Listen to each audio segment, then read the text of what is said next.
Boa tarde, pessoal. Hoje vou gravar juntamente com o Guilherme um vídeo sobre o Karl Marx. O vídeo anterior, vai aparecer na descrição da tela, falei juntamente com a companhia do Guilherme sobre o filósofo idealista Hegel. O vídeo, por sinal, ficou muito bom e várias discussões foram feitas. Hoje é o Karl Marx que tem algumas características parecidas com o Hegel, mas tem outro foco em relação à filosofia. Então, hoje nós vamos falar sobre o Karl Marx e o materialismo. Karl Marx foi um filósofo que terá uma visão totalmente diferente em relação aos anteriores e ele também é sociólogo. O materialismo é uma teoria filosófica e central para entendermos o Karl Marx. Mas, Silene, o que é esse materialismo? O materialismo, Guilherme, é chamado materialismo histórico. Ele tem a matéria como centro. Lembra que a gente viu Hegel e que o Hegel tinha a ideia, o pensamento, o espírito como centro do sistema filosófico idealista? Já o materialismo é a questão da matéria. O que seria isso? As pessoas, elas existem em sua cotidianidade, né? E têm relações de trabalho, modo de produção, se interagem em sociedade e a partir das relações de produção, das lutas sociais, políticas, é que vai se estruturar a história da humanidade. Então, avesso do outro, né? É o contrário. O que seria? Ele parte de um conhecimento que tem como pano de fundo as relações de produção e lutas sociais dos trabalhadores. Silene, qual a relação entre a teoria do materialismo com a de Karl Marx? Karl Marx, a filosofia dele, ela vai partir da matéria. O que seria matéria? Karl Marx, ele observa que a partir da Revolução Industrial, os trabalhadores trabalham 12 horas por dia, em condições insalubres, né, que é falta de higiene, condições de saúde, os patrões não atendem às suas condições mínimas de trabalho, eles se tornam meros objetos mesmo do empregador. Isso incomoda demais o Karl Marx. Ele fala que tem que ter um trabalho filosófico que leve esses trabalhadores a repensarem a sua posição. Por exemplo, ele fala que o trabalhador, ele é fruto de uma alienação. O que seria essa alienação? Na verdade, a alienação do trabalho, antes do Karl Marx dizer isso, alguns filósofos disseram, mas ele vai ser mais realista nessa situação, porque os trabalhadores, eles antes trabalhavam, mas eles faziam todo o produto. A partir da Revolução Industrial, os trabalhadores não vão mais fazer todo o processo do trabalho. Um coloca o cadastro, se for o sapato, um coloca o solado, um passa a cola. Então, quer dizer isso? E ele fica alienado do seu próprio trabalho, porque a palavra alienação, ela tem vários sentidos. Nesse caso, a alienação do trabalho seria dos meios de produção em que o trabalhador se torna apenas um objeto. Ele perde a sua identificação com o produto final. É como se ele não participasse. Ele se sente indispensável porque ele não faz o produto final. Se ele ficar desempregado, ele não sabe fazer o produto. E outro problema, que também é uma coisa muito preocupante. O trabalhador, ele não é visto, como as pessoas em geral, como fazendo parte do produto. Porque as pessoas veem o produto pronto, cada um fez uma parte, isso tira a identificação do trabalhador. Outra coisa também do Karl Marx interessante é a mais-valia. Mas, Silene, o que é a mais-valia? A mais-valia, o Karl Marx já falava que os empresários lucravam muito e exploravam muitos trabalhadores. A filosofia do Karl Marx e a ideia sociológica é bem pautada na ideia da exploração do trabalhador. A mais-valia absoluta seria o trabalhador, vamos supor. Ele trabalha 8 horas por dia e ganha hoje 880. O patrão divide aquele salário para pagar um empregado, faz a planilha do produto dele para ele vender e coloca aquilo no produto também. Só que se ele paga 880 para o trabalhador e o trabalhador trabalha 8 horas por dia, acaba que o empresário ganha muito mais do que isso em cima dele. Porque vamos supor que ele ganha 880. Metade do dia é como se ele ficasse escravizado. Porque que ele já trabalhou, ele já pagou o patrão o trabalho no turno da manhã. À tarde é como se ele não trabalhasse.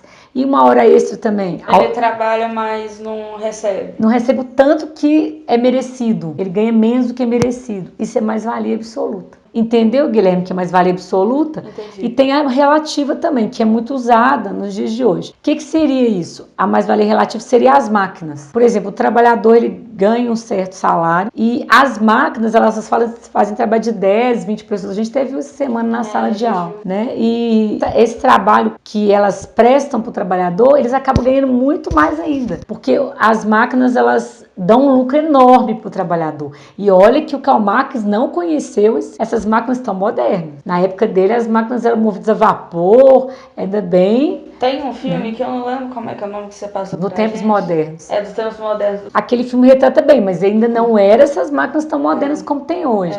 Hoje, os trabalhadores são substituídos pelas máquinas a toda hora, né?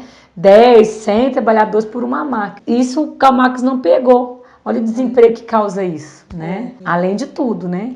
E ele falava também da questão do lucro exorbitante. A mais-valia absoluta e a relativa é o lucro do lucro, porque o patrão já tem um lucro que ele, vamos supor que ele vai ganhar 10% de lucro. Essa mais-valia absoluta, o que o empregado rende mais para ele e a máquina é o lucro do lucro, entendeu? Ele já tem um lucro e ele fica com mais lucro. Isso, que seria mais lucro ainda. Agora, Guilherme, o Karl Marx também ele tem uma teoria interessante, parecida com a do Hegel. Ele, na verdade, gente, ele e o Engels, eles se pautam na dialética do Hegel. Lembra, Guilherme, da dialética do Hegel? O Karl Marx, ele, apesar dele falar que o Hegel vivia numa ilusão, porque ele partia das ideias, dos pensamentos, e não partia do processo concreto, que é a luta de classe, a vida das pessoas aqui no mundo e tudo, ele vai falar da dialética. Agora, sabe qual é a ideia do Karl Marx? O Karl Marx também fala da dialética. Ele falava da tese, antítese e síntese também. Só que ele falava que o que move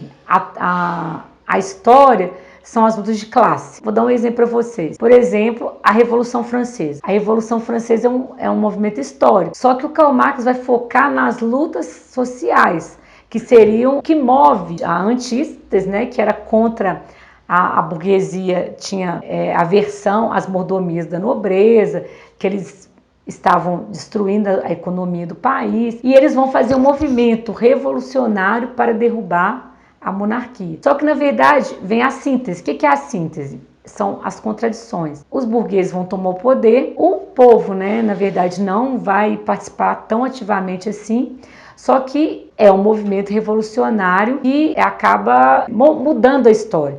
Então, gente, a dialética marxista, uma dialética que fala que o que move a história são as lutas de classe, são o povo se movendo, né? Vários momentos para mudar. Inclusive, Guilherme, a ideia dele também é muito importante quando ele fala da questão do Estado, relacionando essa ideia da dialética. O Estado, para o Karl Marx, é um Estado que ele é pautado e primeiramente pelas lutas de classe e depois por um Estado que seria tomado pelos operários. O que seria isso? E causou um movimento histórico muito, muito importante, que é a Revolução de 1917 na Rússia. Você já ouviu falar? A Revolução de 1917 na Rússia, ela vai colocar em prática todo o pensamento marxista, né, que se pautava em uma filosofia que transforma a história. Porque a ideia dele, das lutas sociais, dos operários tomar o poder, ele tem até um manifesto que chama Proletários Unidos. O que vai acontecer? Os bolcheviques e mencheviques, que são classes da Rússia na época de 1916 até 17, vão derrubar o czar, que era o governo da época, porque muitos russos passavam fome, necessidade, e eles tinham conhecimento da teoria marxista. Qual era a ideia do Marx? Um Estado planificado. O que é um Estado planificado? Diferente de uma economia de mercado, onde é o capitalismo. O Estado planificado seria um Estado gerido pelos trabalhadores. Então, a primeira fase seria o socialismo, que eles iniciaram, fizeram a revolução, derrubaram o czar. Inicialmente, eles vão se entender bem, os bolcheviques e mencheviques, depois eles vão ter uma disputa, mas vão deixar isso para outro vídeo, né?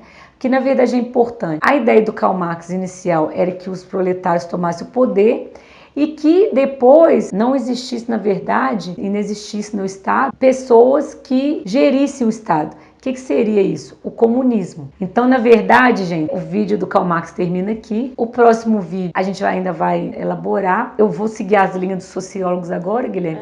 Depois a gente volta nos filósofos de novo. Então, gente, boa tarde para todos. Para os seguidores que não me seguem nas redes sociais, Facebook, Instagram, LinkedIn e Twitter, as mesmas aparecerão na descrição da tela e do vídeo.